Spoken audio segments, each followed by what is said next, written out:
Hello everyone, welcome back to the channel. In this video I'm going to walk you through an easy step-by-step guide on how to use YouTube videos in EverWebinar. So here's a simple workaround for that. But before we get started, make sure you subscribe to the channel because it really helps me out. So one of the easiest way for you to be able to use YouTube videos in EverWebinar is to log in into your EverWebinar account. Then go to your webinar dashboard. Then you have to select the webinar you want to edit. Then from there you have to click edit settings. Then find the video source section.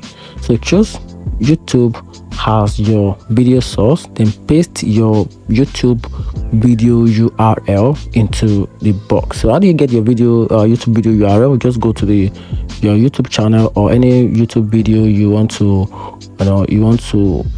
use on your webinar, then copy the URL or the URL for the video on YouTube, then paste it into the box provided and save the changes. And from there your webinar now play using the YouTube videos you linked.